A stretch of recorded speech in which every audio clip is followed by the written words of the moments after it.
Minha professora disse que eu era burra, e hoje ela me chama de colega no mesmo conselho. Eu nunca pensei que um dia estaria aqui escrevendo isso. Talvez porque até bem pouco tempo atrás, eu acreditava que minha existência inteira fosse um erro. Nasci com uma irmã gêmea idêntica, a Isabela. Idêntica nos traços, mas não no destino. Desde pequenas, parecia que o mundo inteiro havia sido talhado para ela, e contra mim. Se ela sorria, todo mundo dizia que era graciosa. Se eu sorria, me chamavam de esquisita. Se ela tirava nota 8, era brilhante. Se eu tirava 9, a professora soltava aquele suspiro torto. Mas você poderia se esforçar mais. Eu cresci ouvindo que era a sombra dela. Na nossa casa, não havia espaço para 2 filhas. Meus pais decidiram muito cedo qual das 2 valia a pena, Isabela. Ela era a pérola rara, o orgulho da família. Eu era só o acidente que veio junto no útero. Eu nunca vou esquecer do dia em que minha mãe, no meio de uma discussão, me disse: "Você só existe porque não dava para jogar fora metade da gravidez." Essa frase ficou tatuada na minha pele como queimadura. Na escola, as coisas não eram melhores. Eu tinha uma professora de matemática, a senhora Márcia, que parecia ter prazer em me humilhar. Uma vez, depois de eu travar numa equação de 2º grau no quadro, ela falou em voz alta para a turma inteira: "Você tem uma irmã gêmea tão inteligente, e você é a prova viva de que azar também se multiplica." Todo mundo riu, inclusive a Isabela. A cada dia, a sensação de ser invisível, ou pior, de ser um peso morto, me engolia. Até que veio o ponto de virada. Foi no 3º ano do ensino médio. Isabela estava participando de uma Olimpíada de Química e, por ironia do destino, eu tinha me inscrito também. Sempre gostei de Química. Era uma das poucas matérias em que eu realmente brilhava. Mas, claro, ninguém nunca prestava atenção. Na noite anterior à prova, estávamos estudando na cozinha. Eu tinha feito anotações meticulosas, cadernos inteiros de reações, equações, diagramas. E foi aí que percebi, quando voltei do banheiro, meu caderno tinha sumido. "Isa, você viu meu caderno?" Perguntei. Ela deu de ombros. "Você deve ter deixado em outro lugar." Só que eu conhecia o olhar dela. Era aquele olhar de canto de boca, satisfeito. No dia seguinte, minutos antes da prova começar, achei meu caderno rasgado no fundo da lixeira do colégio. Páginas encharcadas de café. Meu corpo inteiro tremeu. Eu quase não conseguia respirar. E naquele instante, eu percebi que não era descuido. Era sabotagem. A prova começou. Eu me forcei a lembrar do que tinha estudado, mas minha mente era um borrão. Cada pergunta parecia zombar de mim. Eu tremia tanto que a caneta escorregava da minha mão. Foi a pior nota que eu já tirei na vida. Isabela, claro, ficou entre os primeiros colocados. Foi ovacionada pelos professores. E eu fui chamada pela Márcia. Ela me encarou com aquele olhar de desdém, cruzou os braços e disse: "Você não serve nem pra cola." Eu não sei como ainda insiste. Eu não sei explicar o que aconteceu comigo naquela semana. Era como se eu tivesse caído num buraco tão profundo que até a luz parecia uma lembrança distante. Eu me trancava no quarto. Quase não comia. Eu pensava: se nem minha família me quer, se nem minha professora acredita em mim, por que eu deveria existir? Na sexta noite, aconteceu. Peguei uma caixa inteira de remédios que estavam na gaveta do banheiro. Sentei na cama, com as mãos tremendo, e comecei a abrir os blisters. Mas antes de engolir, ouvi um barulho na janela. Era só um gato de rua pulando no telhado. Mas aquele som me quebrou. Comecei a chorar descontroladamente e engasgada, como se meu corpo gritasse para sobreviver, mesmo quando minha mente queria desaparecer. Na manhã seguinte, acordei no chão, cercada de embalagens abertas, mas nenhum comprimido tinha passado da minha boca. Foi como se algo, eu não sei o que, tivesse me segurado. Na segunda-feira, não fui à escola. Peguei um caderno novo e comecei a escrever. Não fórmulas, não equações. Escrevi tudo o que eu sentia. Cada dor, cada injustiça, cada vez que fui chamada de burra ou erro. Transformei minha dor em páginas e páginas de estudo. Decidi que se ninguém ia acreditar em mim, eu ia acreditar sozinha. Passei meses assim. Dormia pouco, estudava muito. Me inscrevi escondida em competições e Olimpíadas sem contar para minha família. A cada vitória pequena, uma menção honrosa, um artigo aceito numa feira científica regional. Eu sentia uma fagulha reacender dentro de mim. Foi só no fim do ensino médio que alguém percebeu. Uma professora de biologia, a Dona Clara, me chamou na sala dela. "Você tem talento. Você precisa continuar. Não para provar nada para ninguém, mas para você mesma." Aquilo foi como um abraço depois de uma vida inteira de empurrões. Corta para hoje. Eu, a menina que foi chamada de burra pela professora Márcia, sou doutora em Química. Fui indicada para um conselho científico nacional. E adivinha quem também faz parte? A própria Márcia. Quando nos encontramos, ela tentou disfarçar o choque, e então me chamou de colega. Colega. Mas antes que vocês pensem que é só uma história de superação, deixem eu contar. A Isabela não parou naqueles pequenos sabotagens da adolescência. Recentemente, ela reapareceu na minha vida. E a última vez que a vi foi no estacionamento do Congresso, parada ao lado do meu carro, com um sorriso que eu conhecia bem demais. E é aí que a história realmente começa. Quando vi a Isabela encostada no meu carro, senti meu estômago se contrair como se alguém tivesse enfiado a mão dentro dele e torcido com força. Ela estava ali de braços cruzados, salto alto batendo no asfalto como se cada toque fosse um lembrete de que o tempo havia passado, mas não o jogo de poder entre nós. Uau! Ela disse, sorrindo como se realmente estivesse feliz em me ver. Quem diria, hein? A burra agora virou doutora. A palavra burra saiu da boca dela carregada de veneno doce. Só ela conseguia cuspir veneno embrulhado em papel de presente. O que você quer, Isa? Perguntei, já cansada, porque eu sabia que não era coincidência. Ela nunca se aproximava de mim sem motivo. Ela inclinou a cabeça para o lado, aquele gesto que fazia os outros pensarem que era charme, mas que eu conhecia como prenúncio de manipulação. Só queria parabenizar minha irmãzinha. Olha só, colega da professora Márcia. Quem diria que você ia conseguir algo além de ser minha sombra? A velha raiva queimou meu peito, mas eu a engoli. Eu tinha aprendido que responder na mesma moeda só alimentava o ciclo dela. Mas Isabela não tinha vindo apenas para cutucar. Eu percebi quando ela deslizou um envelope na minha mão, antes de se afastar. Pense bem antes de abrir. Às vezes é melhor não saber certas verdades. Ela entrou no carro dela e foi embora, me deixando ali com o coração disparado. Passei a noite encarando aquele envelope em cima da mesa. Não consegui dormir. Quando finalmente rasguei o papel, dentro havia cópias de e-mails impressos. E não eram quaisquer e-mails. Eram conversas entre a professora Márcia e um membro do conselho científico. Eles falavam sobre mim. Ela não tem o perfil adequado. Sua carreira é meteórica demais, suspeita. Precisamos averiguar se não houve plágio nos artigos. Ela pode ter usado contatos obscuros para subir tão rápido. Meu coração martelava. Eu lia e relia, sentindo como se cada palavra fosse uma punhalada. Eles estavam tentando me derrubar. Outra vez. Como se minha história inteira fosse uma linha de sabotagens que nunca terminava. E o detalhe mais assustador, alguns trechos tinham sido destacados em marca-texto rosa, a cor preferida da Isabela. Ou seja, ela não apenas sabia, como provavelmente estava envolvida. Nos dias seguintes, a atmosfera no conselho ficou insuportável. Eu entrava na sala de reunião e sentia olhares que duravam um segundo a mais do que deveriam. Cochichos abafados. A Márcia me cumprimentava com aquele falso sorriso profissional, mas eu via nos olhos dela a mesma satisfação sádica de quando me chamava de burra em frente à turma. Ao mesmo tempo, Isabela parecia onipresente. Não fazia parte do conselho, mas estava sempre por perto. Um café na esquina, um corredor do Hotel do Congresso, um estacionamento mal iluminado. Ela aparecia como sombra, como se quisesse me lembrar de que nunca, em hipótese alguma, eu estaria livre dela. Uma noite, recebi uma ligação anônima. Uma voz masculina, abafada, disse: "Se eu fosse você, revisava seus artigos. Estão tentando encontrar qualquer falha. E não é coincidência." A ligação caiu. Eu sabia que estava encurralada. E pior, não tinha em quem confiar. O ápice aconteceu na apresentação pública de um projeto.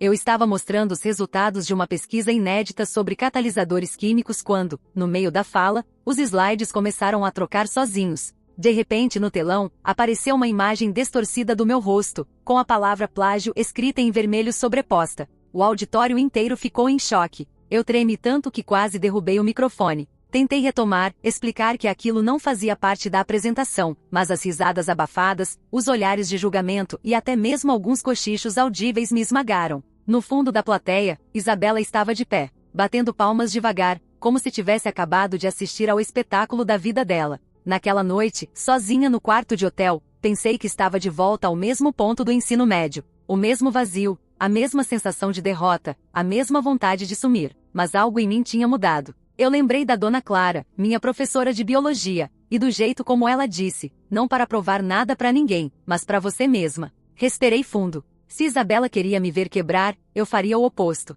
Peguei meu laptop e passei a madrugada revisando linha por linha, número por número dos meus artigos. Criei um dossiê completo, provas incontestáveis de que meu trabalho era original e sólido. Enviei para todos os membros do conselho antes mesmo do sol nascer, mas no fundo eu sabia, não era apenas sobre ciência. Era sobre guerra. Uma guerra de sangue. 2 dias depois, encontrei Isabela de novo. Ela estava sentada num banco de praça, como se já soubesse que eu apareceria. Você ainda não aprendeu, né? Disse ela, cruzando as pernas com calma. Sempre que você tenta subir, eu vou puxar seu pé. Sempre. Eu a encarei, e por um instante pensei em gritar, em expor tudo. Mas percebi que era isso que ela queria, me ver perder o controle. Então apenas disse: pode tentar, mas desta vez eu não vou cair. Ela sorriu, mas não era o sorriso vitorioso de antes. Era um sorriso de quem guarda um segredo. Veremos. Levantou-se e foi embora, deixando cair algo no banco. Quando me sentei, percebi o que era: uma chave de carro. Mas não de qualquer carro. Era a chave do meu próprio carro.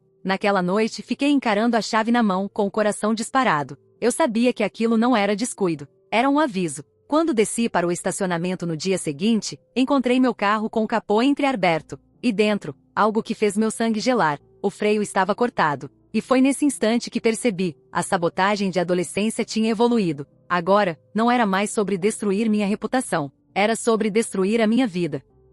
Eu fiquei parada diante do carro com o capô aberto, olhando para o freio cortado, enquanto minha mente girava em espirais. Não era paranoia. Não era coincidência. Era tentativa de homicídio. Isabela tinha elevado o jogo. Meus dedos tremiam quando liguei para a oficina mais próxima e pedi um guincho. Eu poderia ter chamado a polícia, mas como provar? A sua irmã cortou o freio do seu carro? Eles riam na minha cara. Isabela sempre soube jogar melhor que eu no tribunal da opinião pública. Enquanto o guincho levava meu carro, senti uma mistura de ódio e impotência que quase me engasgou. Eu queria correr até ela, gritar, expor. Mas ao mesmo tempo eu sabia, se errasse um passo, seria eu a passar por louca. Depois daquele dia, comecei a notar coisas estranhas. Um laptop que eu tinha deixado na mesa, quando abri de novo, mostrava histórico de arquivos acessados, e eu juro que não fui eu. Um copo de café que comprei na lanchonete do conselho tinha um gosto metálico estranho, e eu não consegui engolir mais que 2 goles. Uma vez, acordei de madrugada no quarto do hotel e percebi a maçaneta da porta mexendo, como se alguém tivesse testado a chave. Comecei a dormir com uma cadeira travando a porta. A cada passo, eu sentia a sombra dela. E pior, ninguém acreditaria se eu contasse. Isabela era o retrato da irmã perfeita para o mundo. A advogada renomada, cheia de amigos influentes, a gêmea sorridente e extrovertida. Eu era a que quase ninguém lembrava de convidar para os almoços de família. E no entanto, eu sabia. As reuniões do conselho científico continuavam, e a pressão aumentava. Uma investigação interna foi aberta sobre as acusações de plágio contra mim. Eu entregará meu dossiê, cada dado, cada resultado. Mas ainda assim, o clima era de julgamento. Márcia, minha antiga professora, parecia aproveitar cada segundo daquilo. Durante uma das sessões, ela me interrompeu no meio de uma apresentação técnica e disse: doutora, poderia repetir em termos mais simples? Talvez assim fique claro se de fato o trabalho é mesmo seu. O veneno estava ali, disfarçado de formalidade. Eu respirei fundo, tentei manter a voz firme, mas por dentro sentia o mesmo nó de quando tinha 16 anos e ela me chamava de burra na frente da sala. Quando a reunião acabou, recebi um bilhete deixado em cima da minha pasta. Era simples, escrito em letras maiúsculas. Ela não vai parar. Naquela noite, decidi que não podia mais viver na defensiva. Se Isabela queria guerra, eu iria enfrentar. Esperei até ela sair do escritório dela. Sim, eu a segui. A adrenalina fazia meu coração bater nos ouvidos. Ela entrou em um restaurante chique. Eu fui atrás. Sentei na mesa da frente e fiquei observando. Ela estava acompanhada de um homem que eu nunca tinha visto. Eles cochichavam, trocavam envelopes e riam. Quando ela se levantou para ir ao banheiro, eu tomei coragem. Segui seus passos e a encarei diante do espelho do lavabo feminino. Você cortou meus freios, minha voz saiu trêmula, mas firme. Ela arqueou as sobrancelhas e riu. Vá, querida. Que imaginação fértil você tem. Não brinque comigo, Isa. Eu sei. Ela se aproximou tanto que senti seu perfume enjoativo de baunilha. E se fosse verdade? Ela sussurrou, encostando os lábios no meu ouvido. Quem você acha que eles acreditariam? Na genial doutora que passou a vida toda implorando por atenção, ou na irmã perfeita? Eu gelei. Cada palavra dela era uma faca girando dentro de mim. Quando ela saiu, deixou cair discretamente um cartão de visita no balcão do banheiro. Era do homem que estava com ela na mesa. O nome dele? Um investigador particular. Voltei para o hotel com aquele cartão queimando no bolso. Pesquisei discretamente sobre ele. Descobri que tinha sido contratado em diversos casos de escândalos acadêmicos nos últimos anos. sempre para desmascarar supostos plagiadores. E em todos os casos, havia um padrão. Denúncias anônimas, provas frágeis, mas suficientes para destruir carreiras. Minha respiração ficou pesada. Não era coincidência. Isabela tinha contratado o homem para fabricar acusações contra mim. Na manhã seguinte, antes de uma sessão decisiva do conselho, recebi um e-mail anônimo com anexos.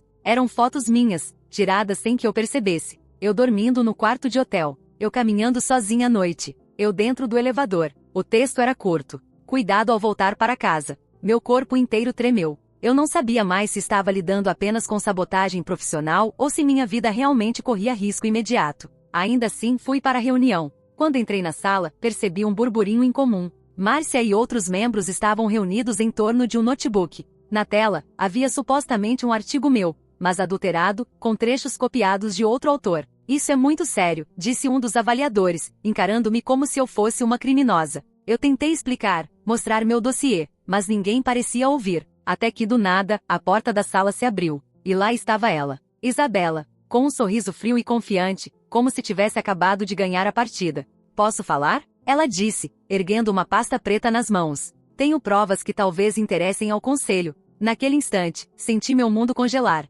Se ela realmente tinha fabricado provas, era o fim. Minha carreira, minha reputação, minha vida inteira. E quando a vi entregar a pasta à mesa, percebi, Isabela não queria apenas me derrubar. Ela queria me apagar do mapa, como se eu nunca tivesse existido.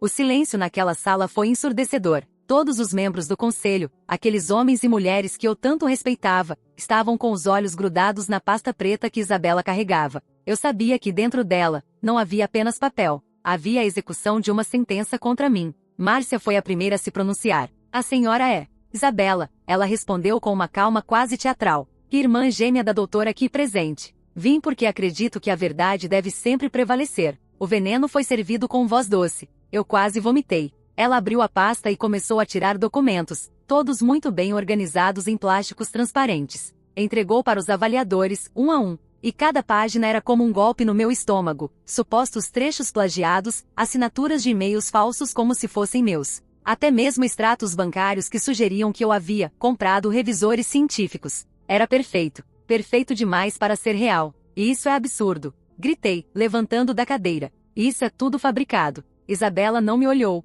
Não precisava. Apenas sorriu para os avaliadores, como se fosse a salvadora da ciência, a irmã bondosa que veio revelar a fraude. Enquanto os papéis circulavam, percebi os olhares. Era o mesmo olhar que já conhecia desde criança. Desdém, dúvida, julgamento. Era como se todos vissem a confirmação daquilo que no fundo, sempre acreditaram, que eu era gêmea defeituosa. Um dos membros pigarreou. Doutora, isso é extremamente grave. Se for comprovado, não apenas sua posição no conselho estará em risco, mas sua titulação também. Minha pele queimava, meu coração martelava como se fosse explodir. Eu quis gritar que era tudo uma farsa, que aquela mulher que parecia tão doce na frente deles era a mesma que cortara os freios do meu carro. Mas como? Quem acreditaria? Enquanto eles falavam, algo dentro de mim se partiu. Uma memória antiga invadiu minha mente. Eu e Isabela com 7 anos de idade, brincando no quintal. Eu tinha construído uma casinha de madeira improvisada com caixas, e ela entrou rindo. 5 minutos depois, a casinha estava em chamas. Foi acidente, disseram meus pais. Mas eu sempre soube que não. Eu estava revivendo aquilo. A sensação de ver algo que eu construí com minhas próprias mãos ser queimado diante dos meus olhos, e ninguém acreditar. De repente, alguém bateu na mesa. Foi o professor Gustavo, um dos mais antigos membros do conselho. Chega. A voz dele cortou o ar. Essas provas não podem ser aceitas sem análise forense adequada. Se são reais, uma perícia mostrará. Se não são, será fraude. Olhei para ele como se fosse um anjo disfarçado. Era a primeira vez que alguém não engolia o teatro da minha irmã sem questionar. Isabela apenas sorriu, como se já tivesse previsto aquela reação. Claro, professor, a verdade sempre aparece. Ela fechou a pasta e a deixou sobre a mesa. Eu mesma gostaria que fosse feita a perícia. Era um jogo de xadrez, e eu estava cercada. Ela sabia que até que a investigação terminasse, minha reputação estaria suspensa, manchada. Quando a reunião acabou, saí quase correndo pelo corredor. Eu precisava respirar. Mas antes que conseguisse, ouvi passos atrás de mim. Era Isabela. Você nunca aprende, né? Disse ela, encostando-se na parede com o mesmo sorriso frio. Sempre acreditando que basta trabalhar duro, ser boa, estudar. A vida não é uma prova de química, querida. A vida é sobre quem controla a narrativa. Eu a encarei, sentindo o gosto metálico do ódio na boca. Você está doente. Ela deu uma risada curta. O doente? Não. Eu apenas aprendi a não dividir. Só pode haver uma de nós. E vai ser eu. Ela se afastou, deixando seu perfume enjoativo para trás. Mas antes de virar o corredor, soltou a última bomba. Ah, você devia verificar seu quarto de hotel. Talvez tenha esquecido a janela aberta. Corri de volta. O coração parecia querer rasgar minhas costelas. Quando abri a porta, o quarto estava diferente. Minhas coisas tinham sido reviradas. Gavetas abertas, papéis espalhados, roupas no chão. E sobre a cama, bem no centro, havia uma fotografia. Era eu dormindo. Na legenda escrita em caneta vermelha: a próxima vez você não acorda. Minhas pernas quase não me sustentaram. Senti o mundo girar. A mensagem era clara. Ela não estava mais jogando apenas com reputação. Ela estava jogando com a minha vida. Desesperada, liguei para a única pessoa que poderia confiar, a professora Clara, aquela mesma que anos atrás me dissera para seguir em frente. Contei tudo: a sabotagem, o carro, a pasta no conselho, as fotos. Ela ouviu em silêncio e depois disse: você precisa reunir provas contra ela. Sem provas vai parecer paranoia. Mas com provas, a história muda. Decidi que tinha razão. Eu não podia mais fugir. Se Isabela queria guerra, eu teria que lutar com as armas dela. Na manhã seguinte, fingi normalidade. Mas escondi uma câmera no meu quarto. Passei o dia fora, com o coração na garganta, imaginando o que encontraria. Quando voltei à noite, verifiquei os arquivos gravados. E lá estava. A filmagem mostrava claramente Isabela entrando no quarto, revirando minhas coisas, mexendo no meu laptop. Mas o que me fez gelar não foi isso. Foi o fato de que antes de sair, ela olhou direto para a câmera escondida. E sorriu. Naquela noite, recebi uma mensagem anônima no meu celular. Era um vídeo curto, sem som. Mostrava meu carro, aquele mesmo com os freios cortados, agora em chamas no estacionamento. No final do vídeo, a câmera virou. E quem aparecia era ela, Isabela, acenando para mim. Meu corpo inteiro tremeu. Eu sabia que a linha tinha sido cruzada. Não era mais apenas sobre carreira, nome ou inveja. Era uma guerra até a morte. E o que eu ainda não sei é, de qual de nós duas. Quando assisti ao vídeo do meu carro em chamas, senti uma parte de mim morrer. Era o último lembrete de que não havia mais volta. Minha irmã não estava apenas tentando me destruir profissionalmente. Ela queria me apagar da existência. O fogo refletido na tela do celular parecia queimar dentro de mim. Mas junto com o desespero, nasceu uma decisão fria: eu não ia mais fugir. Passei a madrugada em claro, costurando uma estratégia. Eu tinha 3 peças no tabuleiro. O vídeo de Isabela entrando no meu quarto. As mensagens anônimas com ameaças. O apoio silencioso da professora Clara. Não era suficiente para prendê-la, mas era suficiente para expor sua verdadeira face. E o palco ideal seria justamente o que ela mais amava: a atenção. Na manhã seguinte, antes da reunião final do conselho, aquela que definiria meu futuro acadêmico, enviei cópias de todo o material para Gustavo, o único membro que havia demonstrado integridade. Pedi que guardasse em segredo até o momento certo. E então fui para a reunião. A sala estava cheia, o clima pesado. Márcia parecia quase feliz em anunciar que a votação sobre minha permanência no conselho seria feita naquela manhã. Isabela, embora oficialmente não tivesse qualquer direito de estar ali, apareceu como convidada especial. Era inacreditável o quanto ela conseguia se infiltrar. Ela estava impecável, de vestido bege claro, maquiagem suave, sorriso controlado. A imagem da irmã perfeita. Enquanto eu parecia ter envelhecido 10 anos em uma semana. Antes da votação, disse Isabela, fingindo humildade, gostaria de reforçar que não é pessoal. Apenas acredito que a ciência deve estar acima de relações familiares. Era como se ela tivesse esculpido um papel para si mesma, a mártir que denuncia a própria irmã em nome da verdade. Eu quase desmoronei. Mas então Gustavo pigarreou e pediu a palavra. Antes de prosseguirmos, é necessário mostrar algo que chegou às minhas mãos. As luzes da sala diminuíram. Na tela do projetor, começou a rodar o vídeo da câmera escondida no meu quarto. Lá estava Isabela, entrando calmamente, revirando minhas coisas, mexendo no meu laptop. E por fim, encarando diretamente a câmera e sorrindo. O silêncio foi absoluto. O mesmo silêncio que sempre me esmagara na infância, agora pesava contra ela. Isabela manteve o sorriso por alguns segundos, como se tentasse sustentar o teatro. E isso não prova nada. Pode ser montagem. A voz dela vacilou. Gustavo não respondeu. Apenas colocou na tela a sequência, a fotografia deixada na minha cama, as mensagens anônimas, e finalmente o vídeo do carro em chamas, em que Isabela aparecia acenando para a câmera. O chão parecia sumir sob os pés dela. E isso é perseguição, gritou, perdendo a compostura. Ela sempre foi invejosa. Sempre quis tomar o que é meu. Os avaliadores murmuravam entre si, horrorizados. Márcia, pálida, se encolheu na cadeira como se fosse cúmplice envergonhada. Eu, pela primeira vez na vida, não precisei me justificar. As imagens falavam por mim. Isabela surtou. Avançou até mim, os olhos arregalados, como se fosse me atacar ali mesmo, diante de todos. 2 seguranças a seguraram, mas ela se debatia como fera enjaulada. Você me roubou, gritava. Você devia ter morrido no lugar da casinha.